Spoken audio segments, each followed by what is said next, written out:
Eu queria dar antes 3 indicações de livros que vieram à minha mente ouvindo as palestras de ontem. Não necessariamente livros da nossa editora, um deles sim, mas livros que eu creio que possam ser úteis para aquilo que foi dito no dia de ontem. Um dos livros da nossa editora que trata bastante sobre ídolo e define ídolo e desenvolve um pensar sobre transformação do coração, que é lá do CCF, da caneta do Valdeci, é o livro do Ed Welch, Hábitos Escravizadores. Nós mudamos o título. Se você tem o título Vícios, um banquete no túmulo, é o mesmo livro com o título mudado, Hábitos Escravizadores. Por quê? Porque nós percebemos que o brasileiro, quando vê vício, ele fala, não bebo, não fumo, não uso droga. E não é disso somente que o livro fala, ainda que trate desses assuntos. Quando nós mudamos o título para Hábitos Escravizadores, parece que o povo fala, puxa, hábitos escravizadores eu tenho. E aí ele começou a ler mais e aumentou a nossa penetração com esse livro dentro do cenário evangélico brasileiro. Então, se você já tem vícios, não precisa comprar, não precisa trocar para hábitos escravizadores, mas é um excelente título para você ter. Tem o vícios aí? Mas se alguém quiser hábitos escravizadores, eu risco e escrevo para ele. Aí, então... Mas tem hábitos escravizadores também que eu vi. Acho que tem os dois.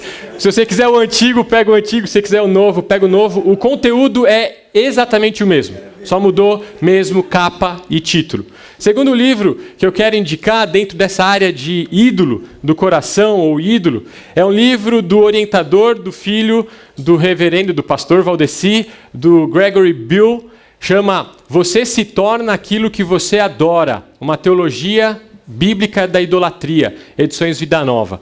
E ele, a partir de Isaías 6, vai traçar todo um desenvolvimento do pensar da idolatria no Antigo Testamento, passando pelos textos do período interbíblico, chegando no Novo Testamento. Um livro fantástico. Nós quase traduzimos esse livro, mas quando nós pegamos o título e pegamos o livro e lemos, falamos assim, é muito teológico. E Nutra Publicações tem um foco. Ser bem focada em aconselhamento bíblico, o aspecto mais prático do aconselhamento bíblico. E nós sabíamos que o Bill era bom o suficiente para que outra editora no Brasil o fizesse. Vida Nova rapidamente o fez. E um terceiro título, que é de Vida Nova também, de Jerry Bridges, que faleceu esse ano, chama Pecados Intocáveis. Ontem nós falamos um pouco daqueles pecados que nós, de alguma forma, nutrimos como animais de estimação. Aquilo é pecado, mas isso na minha vida não é. Em inglês, o título trata como um pecado, digamos assim, que eu respeito, ou que para mim é respeitável.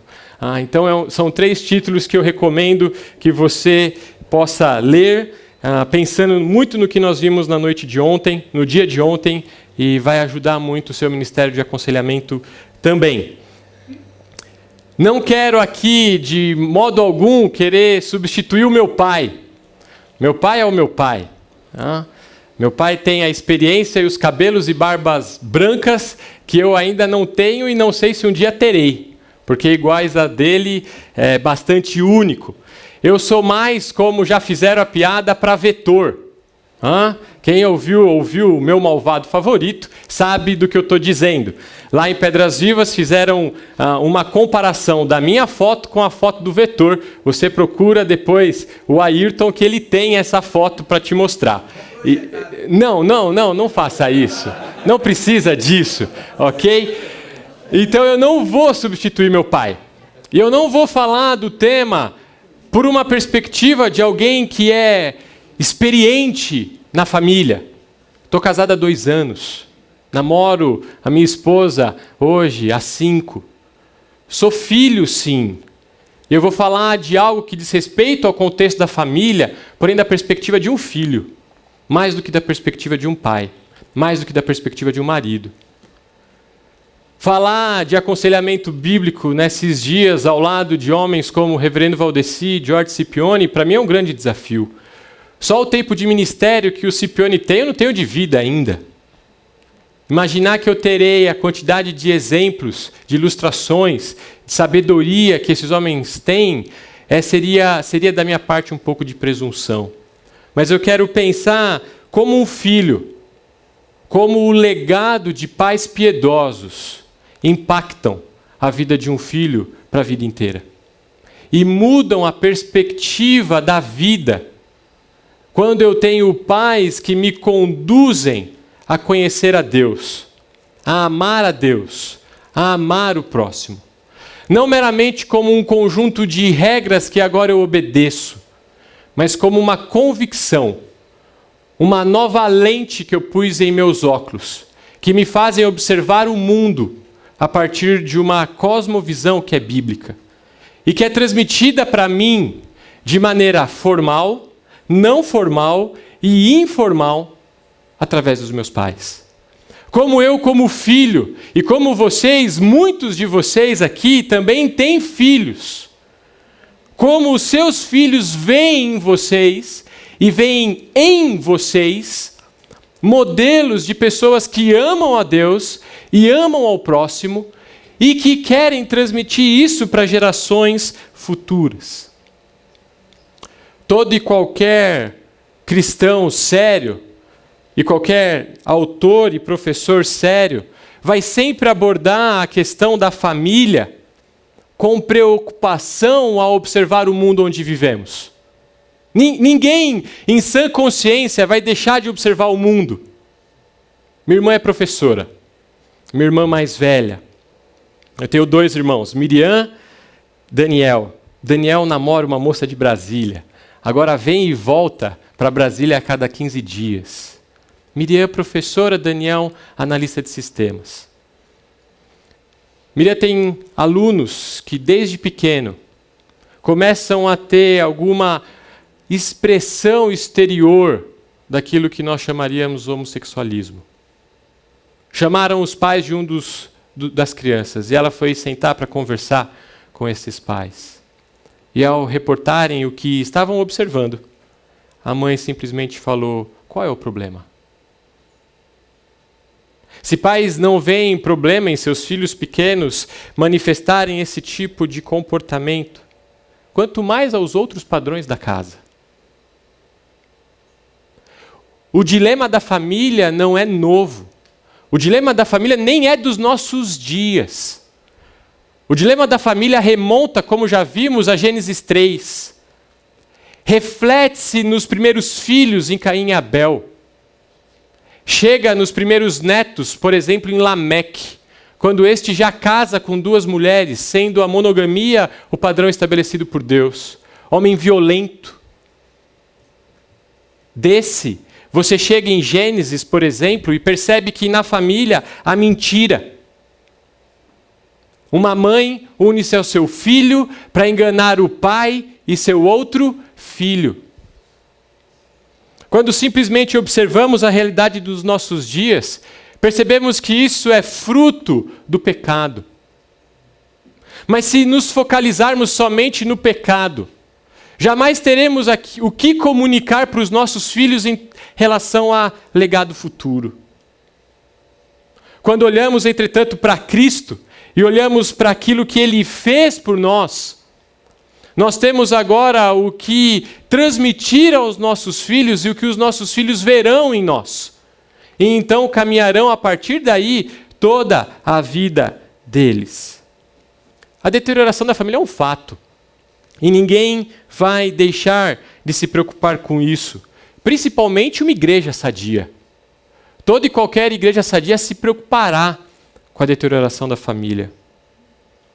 Mas não podemos restringir todo o nosso pensamento a perceber a deterioração. E não propor, por aquilo que Cristo fez, a solução para as nossas famílias. Como filho, eu vi um legado. Eu vi um legado de pais que se esforçaram durante todas as vidas deles e têm se esforçado até hoje a externar para mim e para os meus irmãos o que é um casal que ama a Deus e ama o próximo, cumprindo os 2 grandes mandamentos que o próprio Senhor Jesus estabeleceu. O desejo deles era muito superior a ver filhos bem formados. Nenhum problema em ver e querer que seus filhos obtenham reconhecimento temporal, terreno, por alguma conquista. Mas o desejo de meus pais sempre foi como os meus filhos têm amado a Deus e como os meus filhos têm amado ao próximo. Minha primeira formação é em educação física, ainda que não pareça. Não sou nenhum daqueles personal trainers de Instagram que ficam postando aquelas fotinhos sem camisa, com o abdômen rachado, pedindo para você fazer mais 10 flexões de braço. Ao final da faculdade, eu queria muito ser professor universitário. Um dos meus professores, então, me convidou para fazer uma pós-graduação. Só que eu tinha que prestar a prova. Eram 6 vagas para o Brasil inteiro. Eu passei. Dessas 6 vagas, 3 seriam alocadas dentro do Instituto do Coração, da Faculdade de Medicina, lá da USP. Eu fiquei entre os 3. E eu decidi, no dia que eu recebi a notícia, ir correr. Educador físico, cheio de vigor, de viço. Peguei minha bermuda, minha camiseta, calcei meu tênis e fui correr. No meio, olha que a internet está funcionando aí. No meio da minha saída, meu pai grita. Não necessariamente como o Dr. Scipione externou hoje. Davi, pera que eu vou com você. Eu falei, vixe, acabou com a minha corrida. Meu pai nunca necessariamente foi um atleta. Quem o conhece sabe. Ele sempre foi um homem mais reflexivo. Caminhando comigo na praça do bairro onde nós moramos, ali em São Bernardo, Rude Ramos, ele foi conversando e na conversa ele falou, Davi, estou muito feliz que você entrou onde você entrou, na posição em que entrou, para fazer o curso que entrou. Mas lembre-se que sua vida é muito mais do que um título que você vai ganhar. Não perca o foco quando você estiver lá dentro.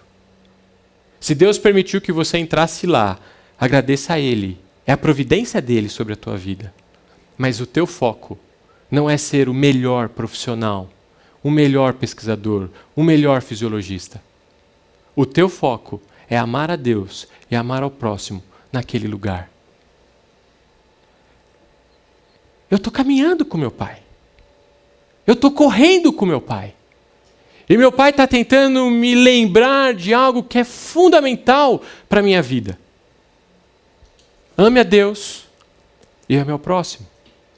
Quando nós pensamos em legado, nós estamos pensando em algo que eu vou deixar para gerações futuras. Algo que vai ser colocado naquele dia no meu túmulo e eu serei reconhecido por algo que deixei. Abram comigo em Filipenses capítulo 4. Eu tenho que ser breve, senão o Jonatas dorme e depois eu tenho que passar o esboço para ele. Filipenses capítulo 4, versículo 9.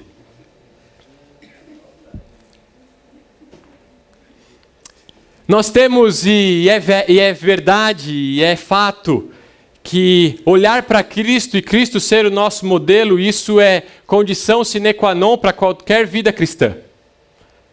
Mas Paulo, de modo muito claro aqui nesse versículo, diz: o que também aprendestes e recebestes e ouvistes e vistes em mim, isso praticai. Paulo não somente está pedindo para que os seus seguidores observem Cristo, também Paulo está pedindo para que os seus seguidores observem a forma como ele vive. E vivam da mesma maneira. Se você olhar para o capítulo 3, versículo 17, ele diz: irmãos, sede imitadores meus e observai os que andam segundo o modelo que tendes em nós. Seria um pouco ingênuo da nossa parte imaginar que ninguém te olha enquanto você vive a vida cristã. E ninguém te vê como modelo enquanto você vive a vida cristã, particularmente os teus filhos. Eu, como filho, sempre observei de modo muito intenso tudo o que meu pai e minha mãe faziam. E hoje eu sou capaz de identificar na minha vida traços no meu pensamento que são fruto da influência deles na minha vida. Além daquilo que é exterior, comportamental. Para os que conhecem o meu pai, sabem o que eu vou fazer agora. Os que conhecem o meu Pai já viram o meu Pai numa mesa, sentado, colocando a mão, tirando o óculos, e na cadeira reclinar. Deixa eu pensar. Meu pai jamais me ensinou isso verbalmente. Meu pai jamais me colocou numa sala de discipulado para que eu imitasse. Mas eu observava tanto a vida deles, em detalhes tão pequenos, que eu sou capaz de externar o que eu sou, o que eles são. Quanto mais aquilo que eu creio, quanto mais a maneira como eu observo o mundo para amar a Deus e amar ao próximo. Paulo, lá em 1 Coríntios, abra comigo lá também, disse algo muito, muito interessante sobre essa questão do legado. O que as pessoas, os meus filhos veem, os meus discípulos veem em mim e copiam. Capítulo 4 de 1 Coríntios, verso 16. Admoesto-vos, portanto, a que sejam meus imitadores. Olhem para mim. Vejam o que eu tenho feito na minha vida. Quando você vai para o capítulo 11, versículo 1, ele especifica ainda mais: sede meus imitadores, como também eu sou de Cristo. O que ouvistes, o que vistes, isso praticai. Sejam meus imitadores, como eu também sou de Cristo Jesus. Paulo se coloca na vitrine. Pais estão na vitrine dos seus filhos. Seus filhos estão vendo você. Estão observando você. Se você diz para amar a Deus e amar o próximo, eles querem ver na sua vida como eu amo a Deus e como você ama a Deus e ama o próximo. Como o legado é algo que se transmite de geração em geração, Paulo, na sua sabedoria e dentro daquilo que o próprio Espírito conduziu para que escrevesse, escreve em 2 Timóteo capítulo 2, versículo 2.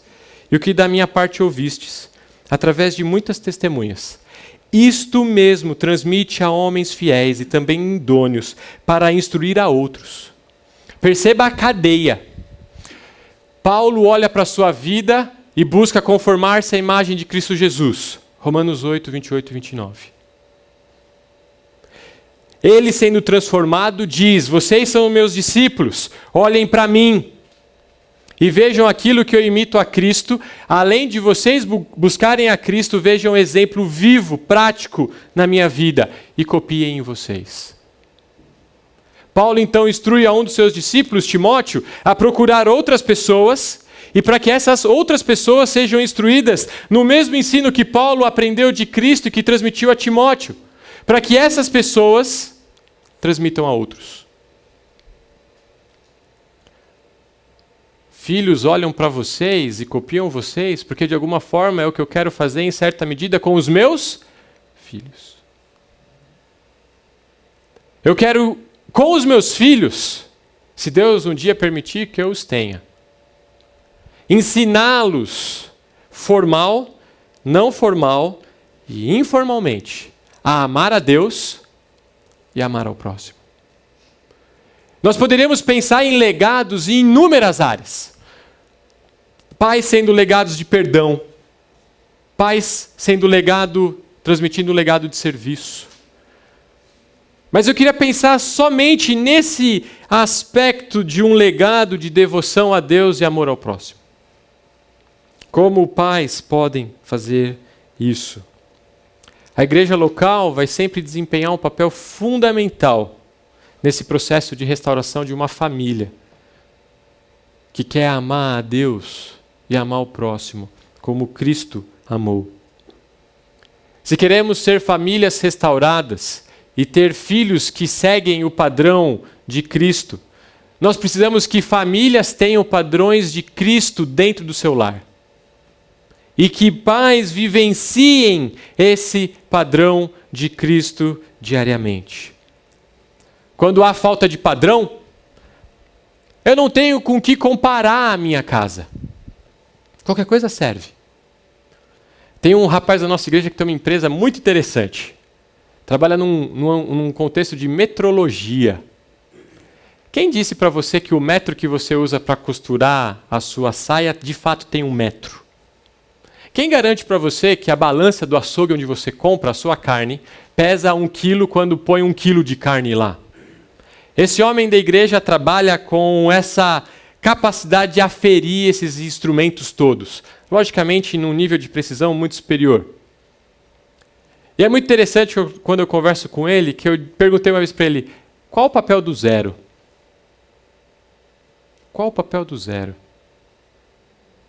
O zero simplesmente tem como função referência.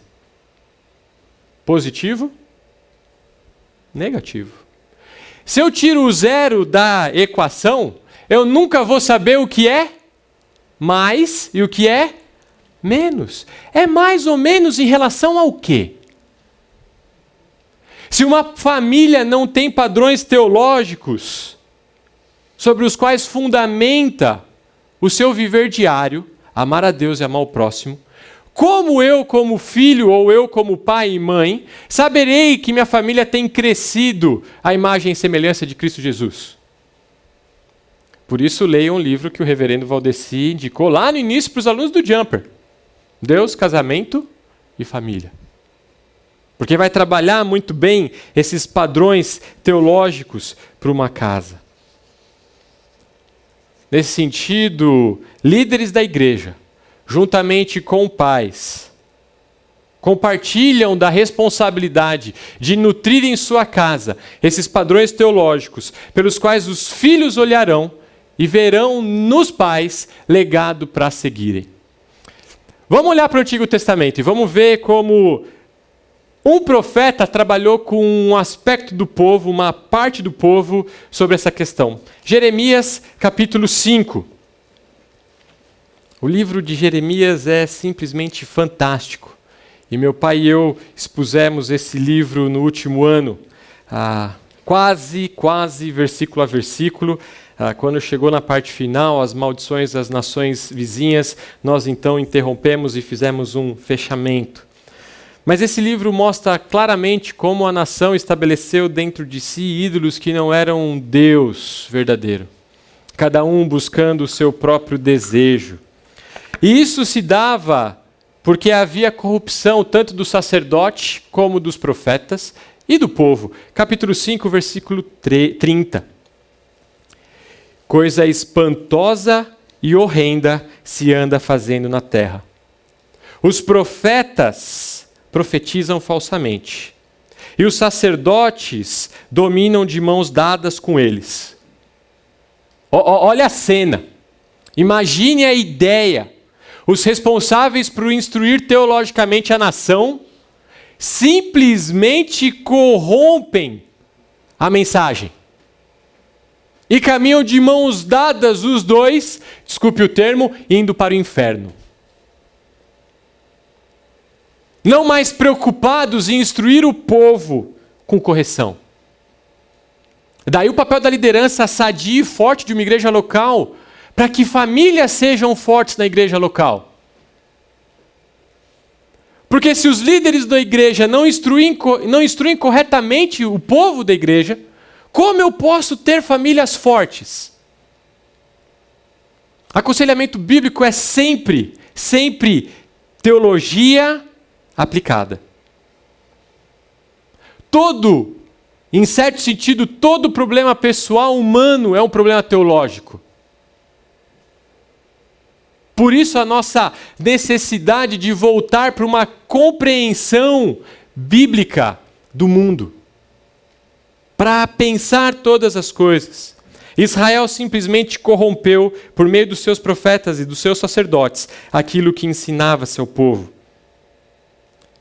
Perceba o que o verso continua dizendo. E é o que deseja o meu povo. Não só o sacerdote e o profeta corromperam a mensagem, mas o povo também não estava interessado numa mensagem que fosse teologicamente sadia. Por que então, nesse sentido, culpar o mundo? Se nem mesmo aqueles responsáveis para manter os padrões teológicos básicos da família estão fazendo isso. Nem os profetas, nem os sacerdotes, nem mesmo o povo de Deus. Quando você vai para Jeremias capítulo 42, abra comigo lá, o povo já tinha sido levado para o cativeiro. Havia restado em Jerusalém somente aqueles fracos, doentes, alguns velhos, crianças e pouquíssimos homens. E Jeremias permaneceu com eles. E o capítulo 42 vai descrever o desejo desses que permaneceram, que Jeremias então procurasse o Senhor e perguntasse ao Senhor: o que devemos fazer? Permanecemos em Jerusalém ou saímos de Jerusalém? E é interessante aqui, muitas vezes nós vamos procurar conselhos, querendo uma resposta pré-estabelecida do conselheiro. É o que o povo vai fazer aqui. Eu procuro com atitude de piedade. Diga o que o Senhor quer que eu faça, que eu farei. Mas depois, no desenvolvimento do capítulo 42, o profeta diz: permaneça em Jerusalém. Fique em Jerusalém. O povo responde, capítulo 43. Tendo Jeremias acabado de falar a todo o povo todas as palavras do Senhor seu Deus, palavras todas com as quais o Senhor seu Deus o enviara, então falou Azarias, filho de Osaías, a Joanã, filho de Careá, e todos os homens soberbos, dizendo a Jeremias: é mentira isso que dizes. O Senhor nosso Deus não te enviou a dizer: não entreis no Egito para morar. Eles procuram o conselheiro dizendo: precisamos da tua ajuda. Queremos ouvir o que o Senhor pede de nós.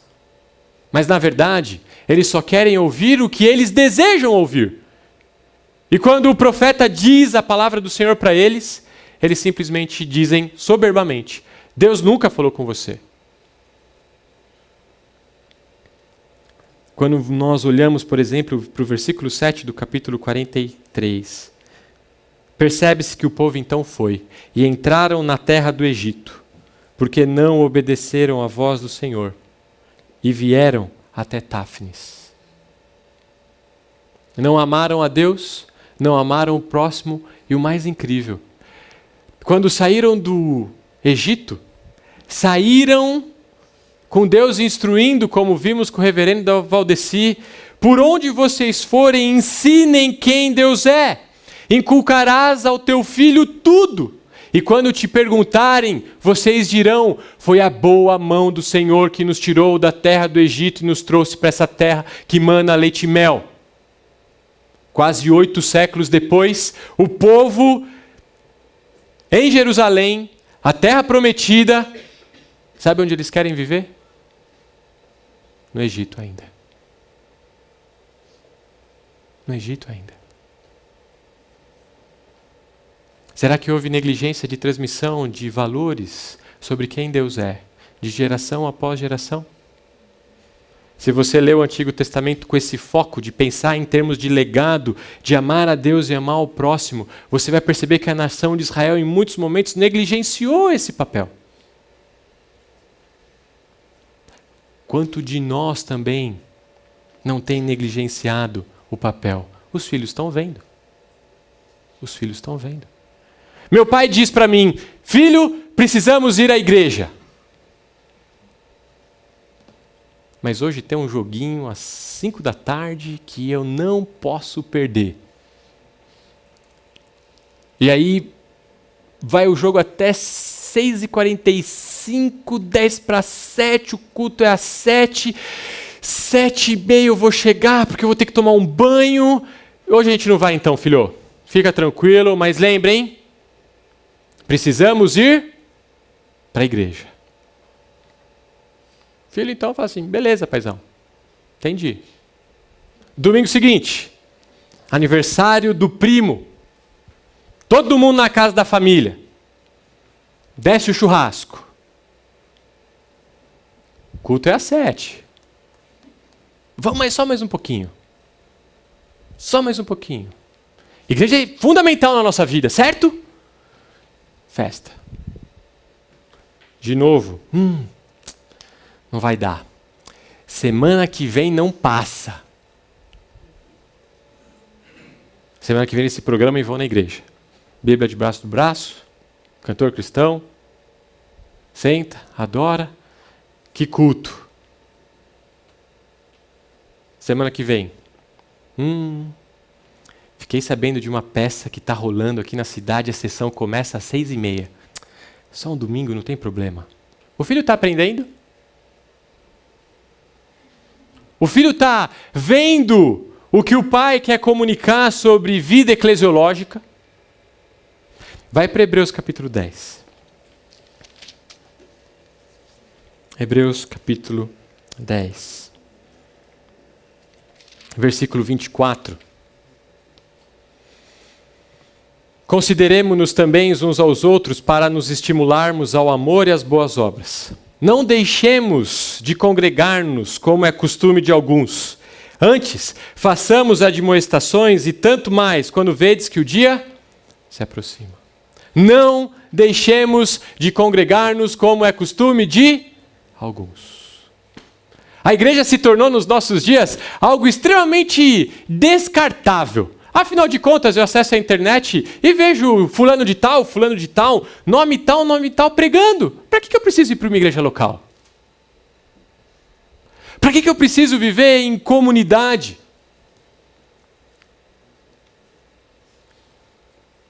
Nem as igrejas estão ensinando seus membros a amarem a Deus e ao próximo.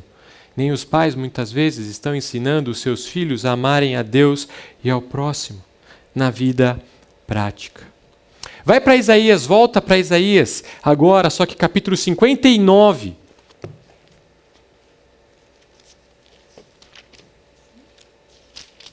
Versículos 14 e 15. Isaías 59, versículos 14 e 15.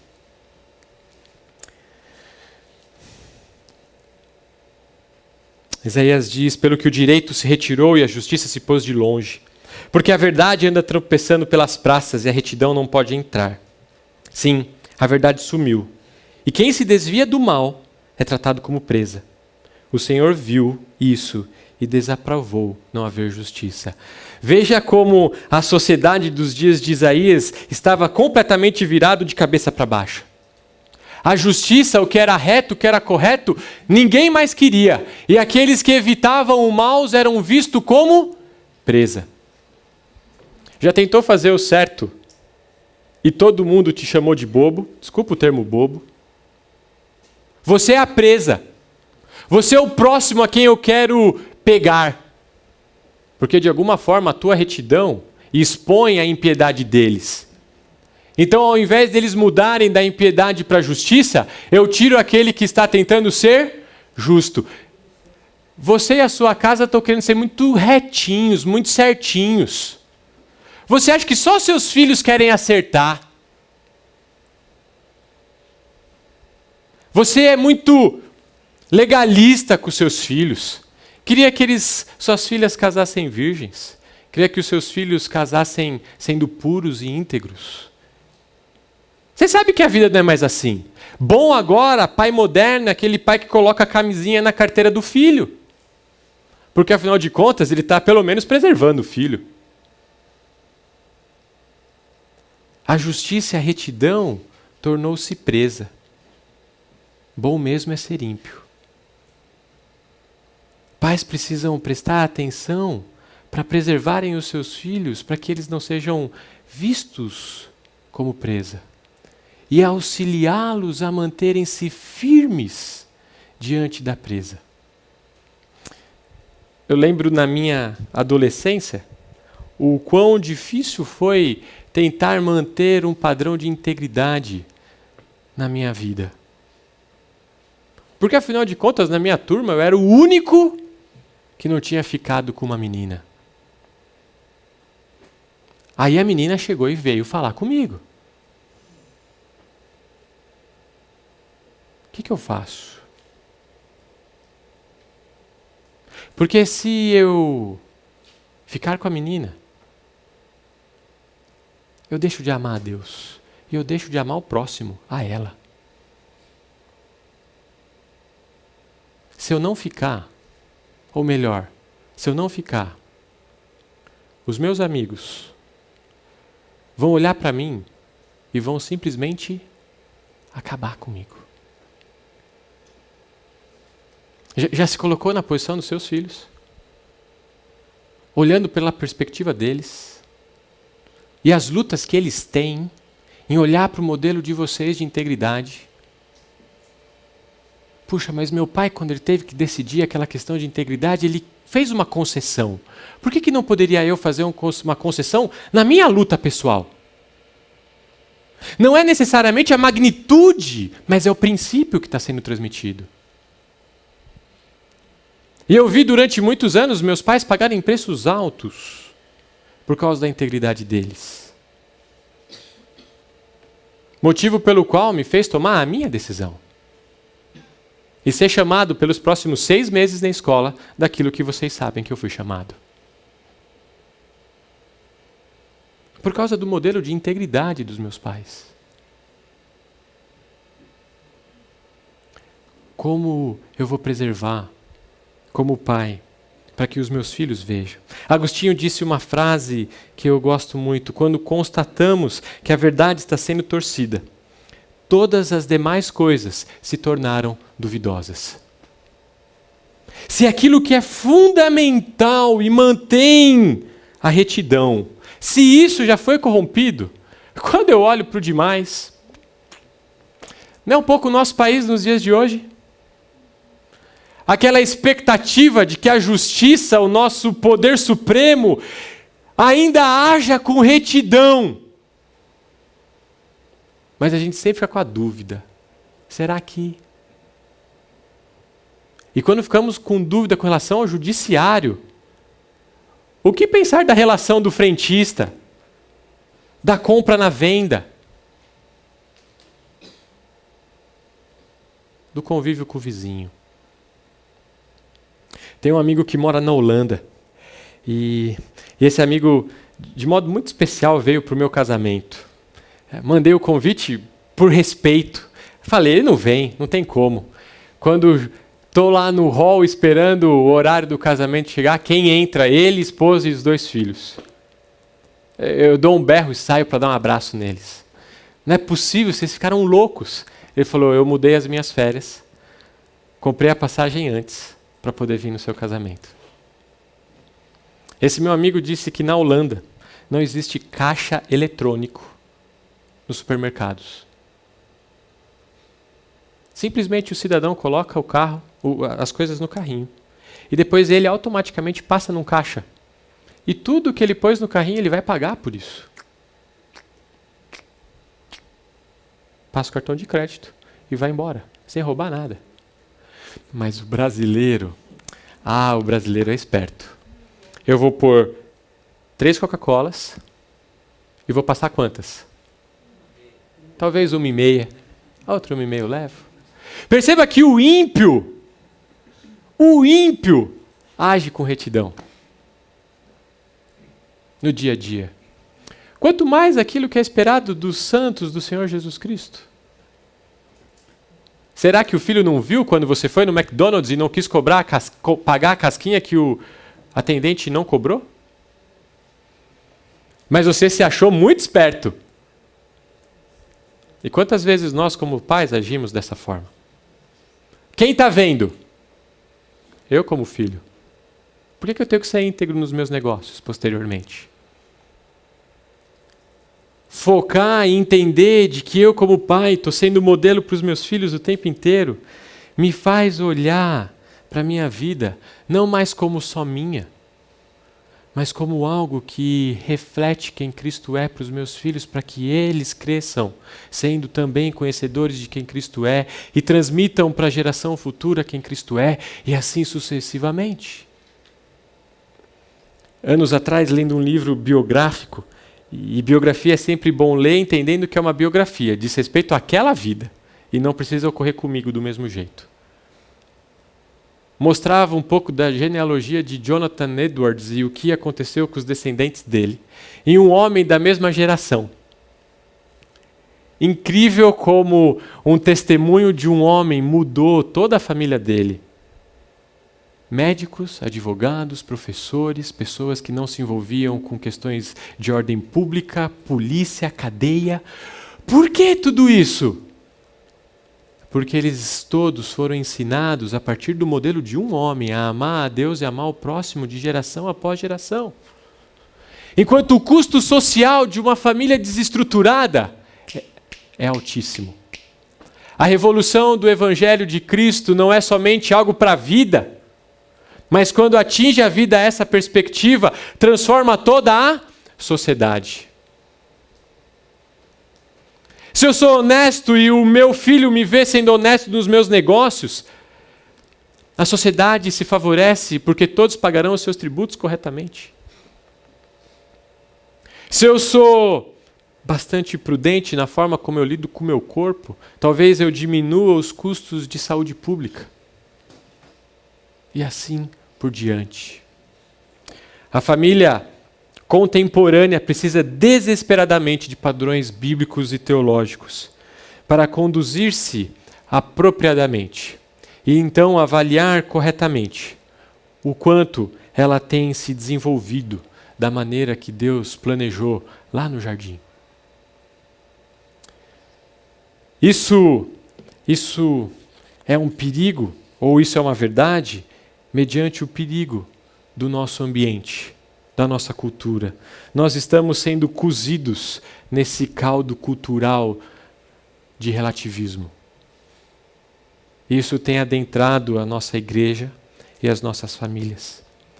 A ausência de um padrão teológico é o seu padrão para a família toda. Quando eu não tenho nenhum padrão teológico, esse é o meu padrão. Quando eu não estabeleço para os meus filhos que amar a Deus e amar o próximo sobre todas as coisas é o que eu devo viver, esse é o meu padrão. Nós nunca vivemos sem nenhum padrão. Talvez nós não conheçamos pelo que vivemos, mas um padrão nós temos. Tem um autor que eu tenho apreciado ler, um homem que já faleceu, Ronald Nash. Ele fala muito sobre cosmovisão. E é interessante como ele coloca que todos nós temos uma cosmovisão. E transmitiremos uma cosmovisão aos nossos filhos, ainda que não identifiquemos exatamente qual é essa cosmovisão que temos. Eu como pai, eu como filho, você como pai, preciso ficar atento para identificar como eu tenho visto e ensinado os meus filhos a verem o mundo. E a viverem nesse mundo. Vamos para Deuteronômio 10. Deuteronômio 10 coloca muito dessa devoção de forma prática. Versículo 1. Naquele tempo me disse o Senhor, versículo 12, não 1. Agora, pois, ó Israel, que é que o Senhor requer de ti? Não é que temas ao Senhor teu Deus e andes em todos os seus caminhos, e o ames e o sirvas ao Senhor teu Deus de todo o teu coração e de toda a tua alma, para guardares os mandamentos do Senhor e os seus estatutos, que hoje te ordeno para o teu bem? Eis que os céus e os céus dos céus são do Senhor teu Deus, a terra e tudo que nela há. Tão somente o Senhor se afeiçoou a teus pais para os amar. A vós outros, descendentes deles, escolheu de todos os povos, como hoje se vê. Circuncidai, pois, o vosso coração, e não mais endureceis a vossa cerviz. Pois o Senhor vosso Deus é o Deus dos deuses, o Senhor dos senhores, o Deus grande, poderoso e temível, que não faz acepção de pessoas, nem aceita suborno, que faz a justiça ao órfão e à viúva, e ama o estrangeiro, dando-lhe o pão e as vestes. Amai, pois, o estrangeiro, porque fostes estrangeiros na terra do Egito. Ao Senhor teu Deus temerás, a Ele servirás e te chegarás, e pelo seu nome jurarás. Ele é o teu louvor e o teu Deus, que te fez estas grandes e temíveis coisas que os teus olhos têm vistos. Com 70 almas teus pais desceram ao Egito, e agora o Senhor teu Deus te pôs como as estrelas dos céus em multidão. Perceba como Moisés relata esse amor a Deus e amor ao próximo. Ame a Deus, o temível, o poderoso, ame também ao próximo, a viúva, o órfão, o estrangeiro. E é muito interessante como esses versículos fazem bastante eco no ensino de Jesus lá em Mateus 22. Abre comigo lá. Versículo 36. Mestre, qual é o grande mandamento na lei? Respondeu-lhe Jesus: amarás o Senhor teu Deus de todo o teu coração, de toda a tua alma, de todo o teu entendimento. Este é o primeiro e grande mandamento. O segundo, semelhante a este, é: amarás o teu próximo como a ti mesmo. Destes 2 mandamentos dependem toda a lei e os profetas. O que eu, como filho, quero aprender do meu pai? 2 coisas. Como amar a Deus, como amar o próximo. Como amar a Deus, como amar o próximo. Eu não quero necessariamente do meu pai saber se ele é um baita empresário. Mas como meu pai ama a Deus e ama o próximo, sendo empresário. É mais a minha vida verticalmente e horizontalmente do que necessariamente os benefícios temporais que eu posso ter nesses dias. Filhos recebem um legado de genuína devoção a Deus por parte de seus pais, quando veem neles coerência entre o que dizem crer e a forma que eles vivem. Tiago, capítulo 1, versículo 22 a 25, trata um pouco disso. Queria que você abrisse comigo lá. Eu vou dar mais 2 exemplos só de vida e de legado. Tornai-vos, pois, praticantes da palavra e não somente ouvintes, enganando-vos a vós mesmos. Porque se alguém é ouvinte da palavra e não praticante, assemelha-se ao homem que contempla num espelho o seu rosto natural, pois a si mesmo se contempla e se retira, e para logo se esquece de como era a sua aparência. Mas aquele que considera atentamente na lei perfeita, lei da liberdade, e nela persevera, não sendo ouvinte negligente, mas operoso praticante, esse será bem-aventurado no que praticar. Pai, lembre que aquilo que você ensinar para o seu filho vai querer ver em você. Lembre que tudo aquilo que você disser que o seu filho deve viver, ele vai querer ver você vivendo. Marcante para mim foi ver o meu pai me ensinando a amar a Deus através da devoção e do estudo da palavra. Meus pais ainda moram no mesmo lugar, mas não na mesma casa, mas a casa em que morávamos, o escritório do meu pai era bem na frente. Tinha a garagem, o escritório dele, a sala, um banheiro, cozinha, copa e os quartos no fundo. Casa típica, espigão, comprido.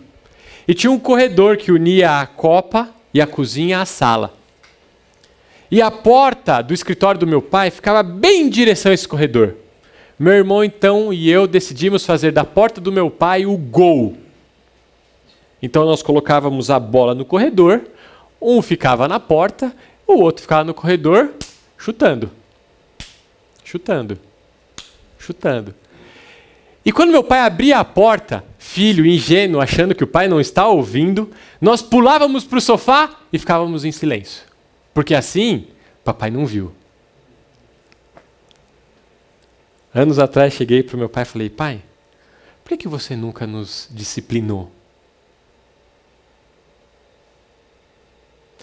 Ele falou: eu sabia que estava chovendo. Eu sabia que vocês não tinham outro lugar para brincar. Eu podia amar vocês deixando vocês brincarem na sala. Eu falei: uau. Meu pai me amou de tal forma que ele abriu mão de algo que era importante para ele, para que eu pudesse ter um momento de lazer.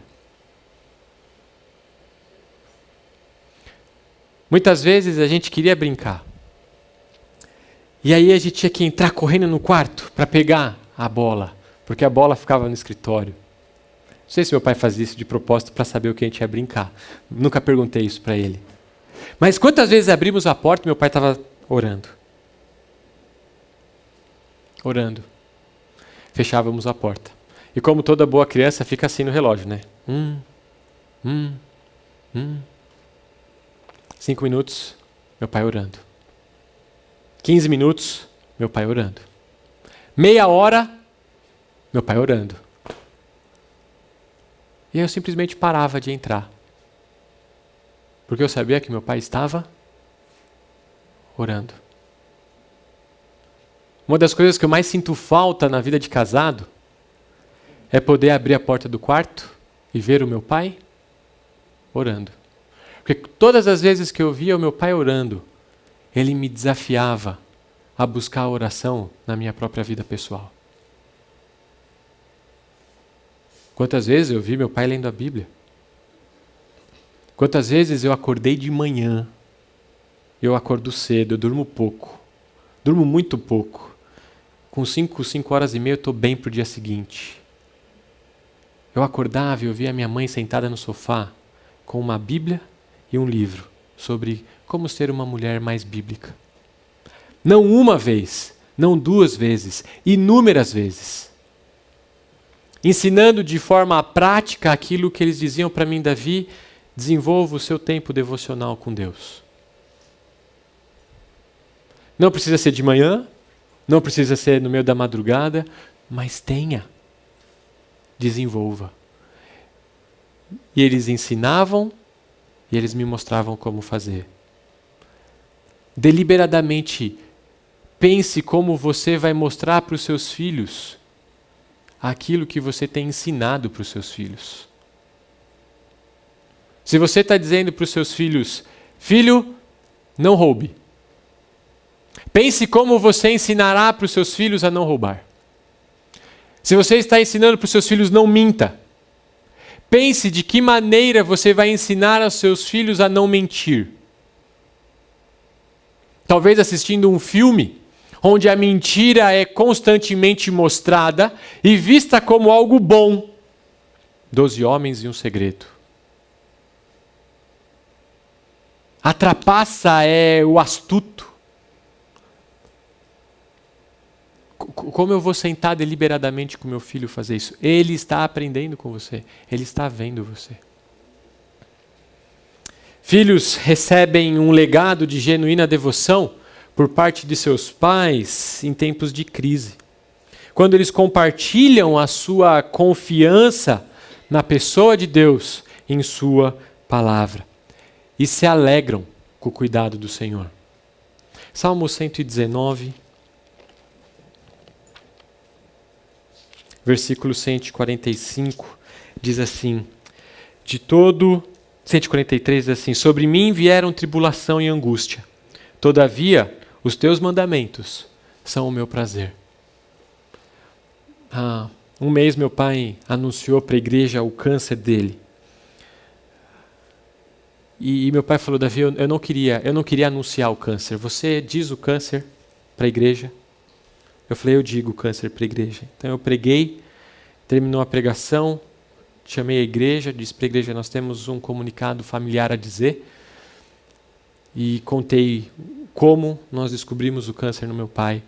E contei qual que seria o tratamento futuro. Aí meu pai falou, mas eu tenho uma palavrinha a dar.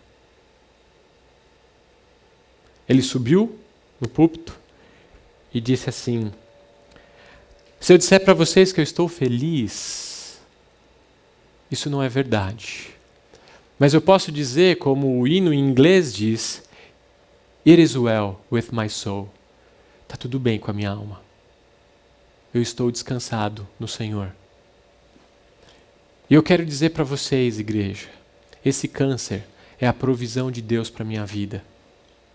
E se é a provisão de Deus para a minha vida, eu quero que esse câncer se torne uma oportunidade para que Deus seja glorificado através dele. Eu olhei, eu estava no palco junto com meu pai no púlpito semelhante a esse. Eu estou aprendendo a viver a angústia e a tribulação na confiança que Ele tem no Senhor e na palavra. E ao fundo da igreja, no último banco onde ela sempre senta, eu vi a minha mãe. E aí a gente perguntava, e aí mãe, como é que tá?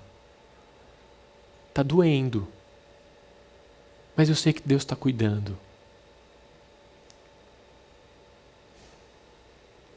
Deus está cuidando do papai. Deus está cuidando de mim. Deus está cuidando de cada um de vocês. Deus está cuidando da nossa igreja. A nossa confiança, Davi, não é em nós mesmos, não são nos médicos. A nossa confiança está totalmente depositada no Senhor. Sobre mim vieram tribulação e angústia. Todavia, os teus mandamentos são o meu prazer. Chegava no hospital algumas vezes de manhã e quando eu chegava, meu pai estava com a Bíblia aberta na cama.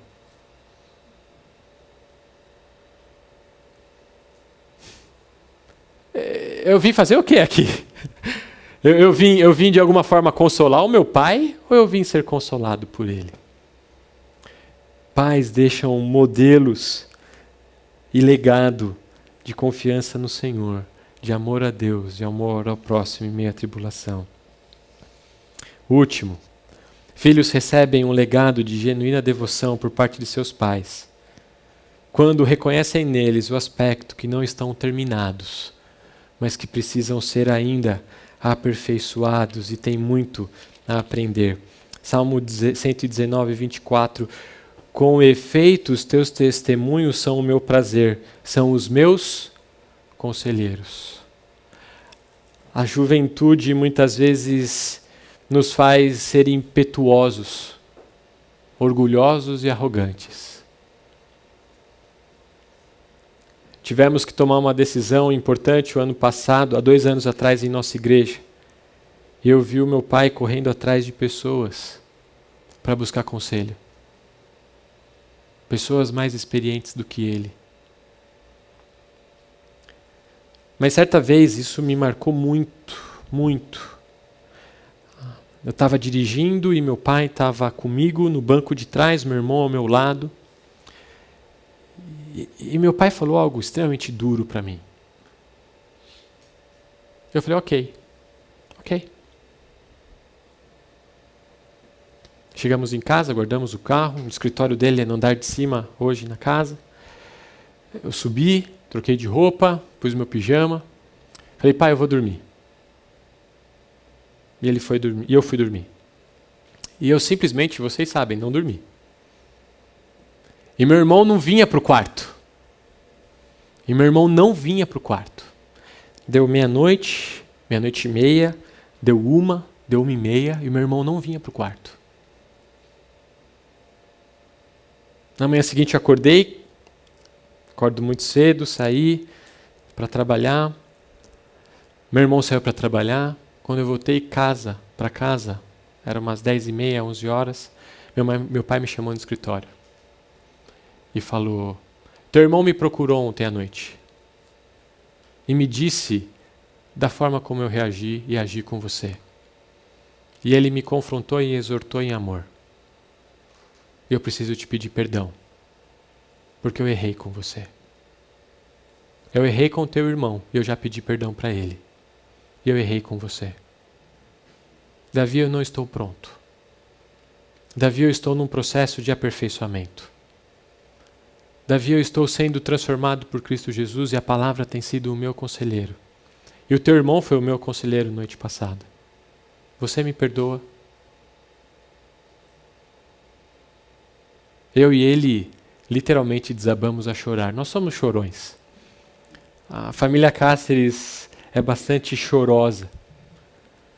Mas aquilo me ensinou e me fez perceber que mesmo um homem experiente, com 30 anos de ministério, que trabalha com aconselhamento, também está disposto a olhar para o seu próprio coração, ser confrontado e corrigido pelo seu filho mais novo, procurar o seu outro filho e pedir a ele perdão.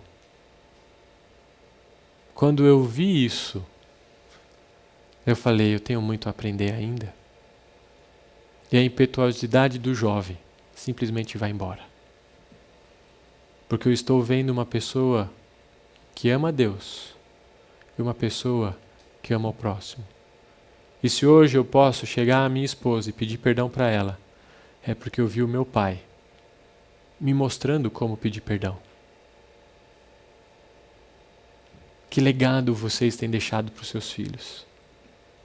O que os teus filhos têm visto em vocês? Como Paulo disse, o que da minha parte ouvistes? O que da minha parte vistes? Isto praticai. O que os filhos podem ver em vocês? Que os marcará, formará a cosmovisão de mundo deles, mostrará a retidão, a justiça e o padrão teológico pelo qual eles devem viver, e motivará a cada um deles a viver em amor a Deus, amando ao próximo. Queria orar com vocês para a gente terminar. Estamos todos bastante cansados.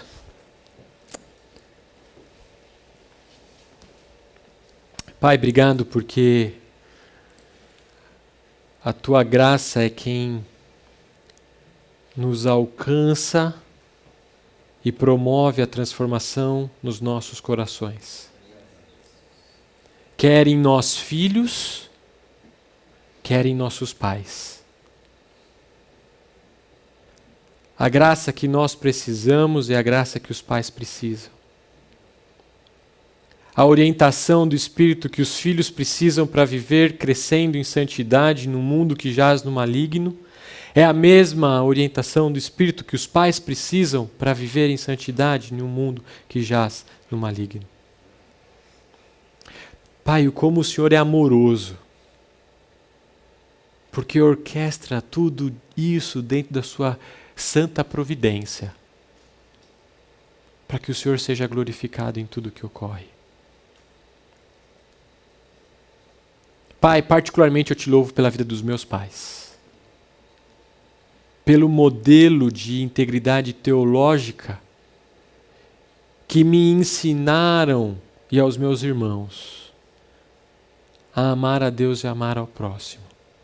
Se hoje não fazemos, ó Pai, se hoje erramos, não é por falta deles, mas é por coração duro nosso.